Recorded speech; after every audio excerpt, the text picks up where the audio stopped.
उत्तर प्रदेश में हो रहे विधानसभा उपचुनाव के मतदान आज हो रहा है। इसी पर आज भूपेन्द्र चौधरी जो प्रदेश अध्यक्ष हैं भारतीय जनता पार्टी के, उन्होंने लगातार समाजवादी पार्टी के अखिलेश यादव सरकार पर और भारतीय जनता पार्टी के प्रत्याशियों पर आरोप लगा। इसी पर भूपेन्द्र चौधरी जो भारतीय जनता पार्टी के प्रदेश अध्यक्ष, उन्होंने प्रेस कॉन्फ्रेंस कर समाजवादी पार्टी के राष्ट्रीय अध्यक्ष के अखिलेश यादव द्वारा लगाए गए आरोपों को सिरे से नकारते हुए उन्होंने बताया कि समाजवादी पार्टी को जनता ने नकार दिया है और भारतीय जनता पार्टी को वोट मतदान कराए करें। गड़बड़ी की बात आई तो उन्होंने कहा गड़बड़ी कोई नहीं कि गुंडे लोग जो कार्यकर्ता है वो वही लोग गड़बड़ी कर रहे हैं और ऐसी कहीं कोई बात सामने नहीं है और कुछ भी होगा 23 तारीख रिजल्ट सामने होगा।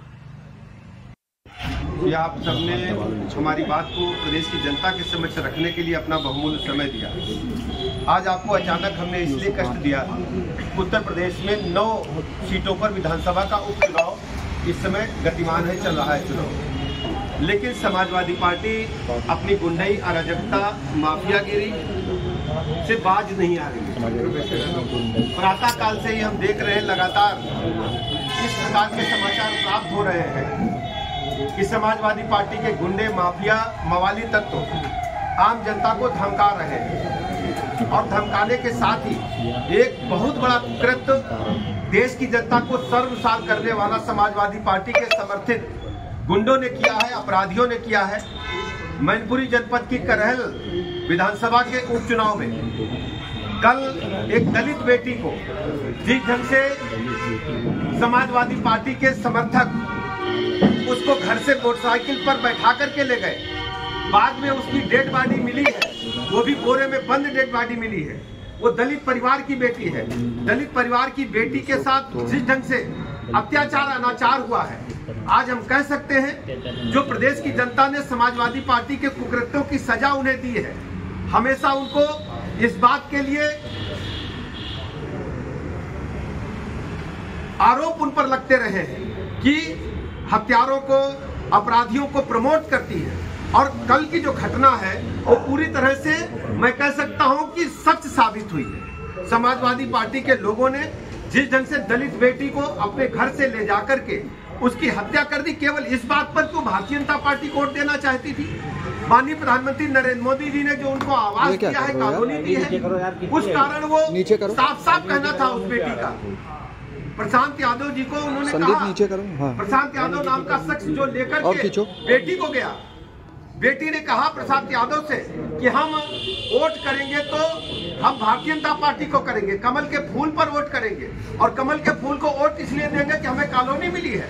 माननीय मोदी जी की कॉलोनी मिलने के कारण, माननीय मोदी जी की गरीब कल्याण योजनाओं से प्रभावित होकर यदि कोई दलित परिवार, प्रदेश का आम नागरिक यदि भारतीय जनता पार्टी को वोट देना चाहता है, उसकी हत्या करने का काम, ऐसा जघन्य अपराध करने का काम करेंगे। ये कहने को ये केवल पीडीए चिल्लाते हैं, पूरी तरह से केवल ये एक परिवार की पार्टी है। इनको पिछड़े समाज से कोई लेना देना नहीं है, दलित समाज से कोई लेना देना नहीं है। आप सब जानते हैं, चाहे करहल की घटना जो कल की है उसका हम आपके समक्ष हम विवरण रखे हैं, चाहे कन्नौज की घटना हो जिसमें इनके बड़े एक यादव नेता थे, उन्होंने पिछड़े समाज की बेटी के साथ कुकृत्य करने का काम किया। इसी प्रकार अयोध्या में जिस ढंग से कुकृत्य इनके ही समाजवादी पार्टी के नेताओं ने एक बेटी के साथ किया, पूरी तरह से हम कह सकते हैं कि समाजवादी पार्टी गुंडे, माफिया, मवाली, लुच्चे, लफंगे, इवन देन में रेपिस्ट जो है, जो उनके समाजवादी पार्टी के नेताओं के आशीर्वाद से पलते और बढ़ते हैं। और इनको जब जब प्रदेश में ताकत मिली, सत्ता मिली है, ये पावर में आए हैं, हमेशा इन्होंने अपराधियों को आगे बढ़ाने का काम किया है।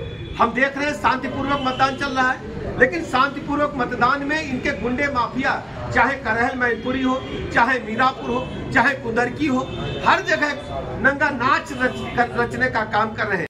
वोट नहीं कर रही है, उसको धमका करके वोट लेना चाहते हैं। बड़ी संख्या में एक ऑर्गेनाइज ढंग से हमने देखा इस चुनाव में खासकर कि बुर्का पहन करके पुरुष जो इनके समर्थक लोग हैं वो बुर्का पहन करके मतदान करना चाहते हैं। और भारतीय जनता पार्टी ने लगातार निर्वाचन आयोग से इस बात की शिकायत की है कि ये बिल्कुल बर्दाश्त नहीं होगा।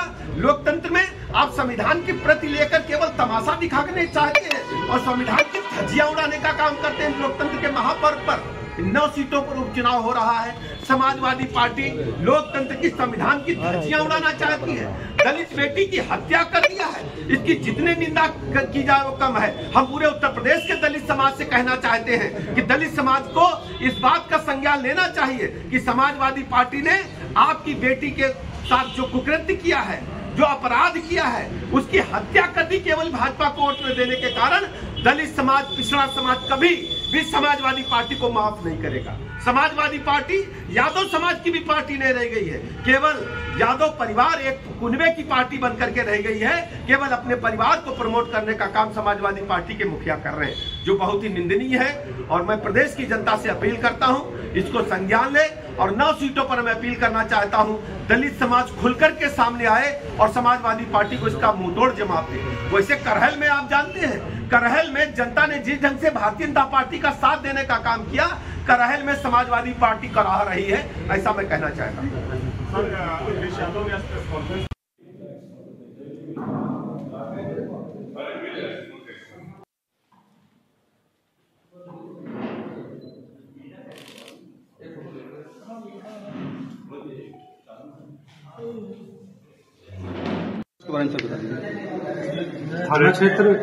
थाना क्षेत्र गोसाईगंज में 18 तारीख को सूचना प्राप्त हुई थी कि भटवारा गांव के पास जो एक नहर है, वहां पर एक लड़की जिसकी उम्र लगभग 16-17 साल है, उसकी डेड बॉडी मिली है। सूचना प्राप्त होते ही तत्काल स्थानीय पुलिस की टीम वहां पर मौके पर गई। मेरे द्वारा भी घटना स्थल का निरीक्षण किया गया।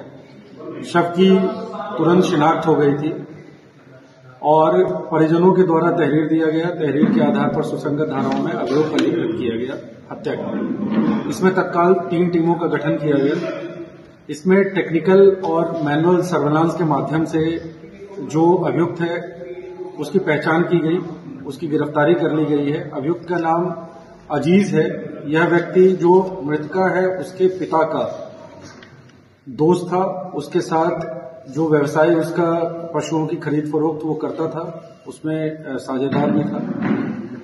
उसका घर पे लगातार आना जाना रहता था। घर पे आने जाने के दौरान उसकी जो जान पहचान थी, नजदीकियां थी, वो मृतका के साथ बढ़ गई थी और वो उसको अपने साथ मुंबई ले जाने के लिए दबाव बनाने लगा कि तुम मेरे साथ मुंबई चलो। पर लड़की के द्वारा मना किया गया मुंबई जाने से। तो जो अभियुक्त है, इसको ऐसा लग रहा था कि ये किसी और व्यक्ति के प्रभाव में ये मेरे साथ जाने से मना कर रही है। उसके मन में ये था कि ये जो मृतका है वो संभवतः किसी और व्यक्ति से भी बातचीत करती है।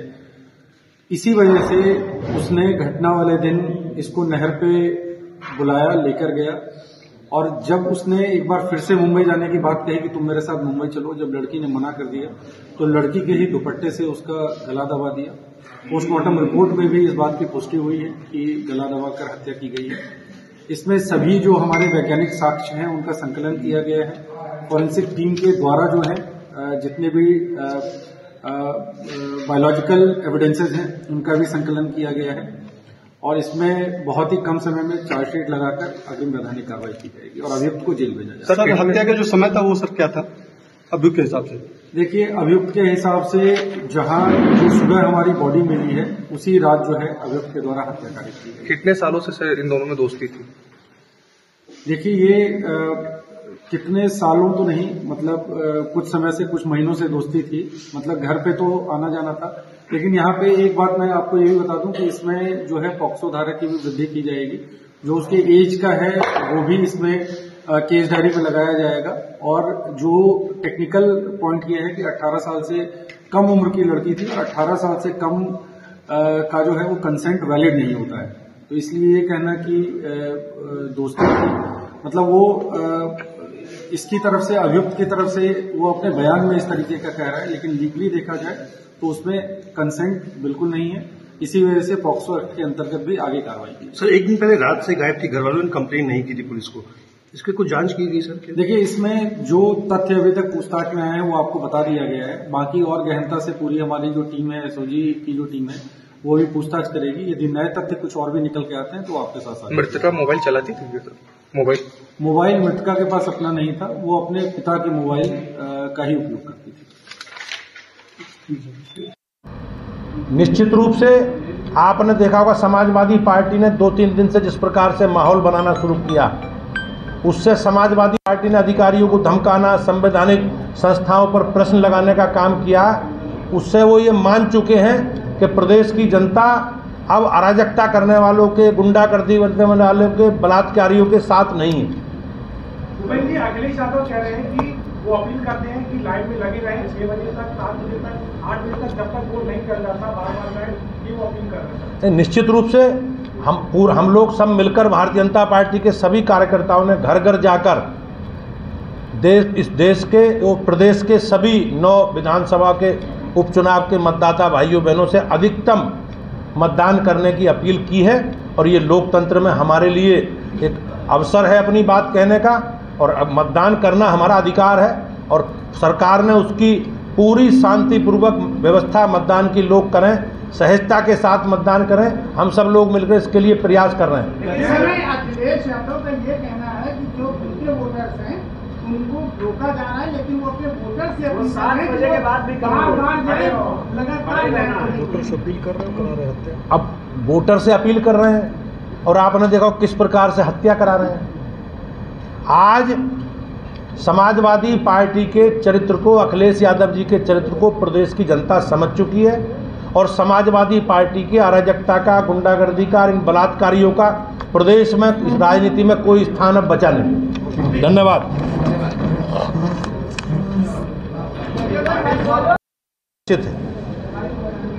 और समाजवादी पार्टी ने अपने गुंडे और जो माफिया प्रकोष्ठ है उनका, उसे आगे कर दिया। शांति और सौहार्द के माहौल में संपन्न हो रहे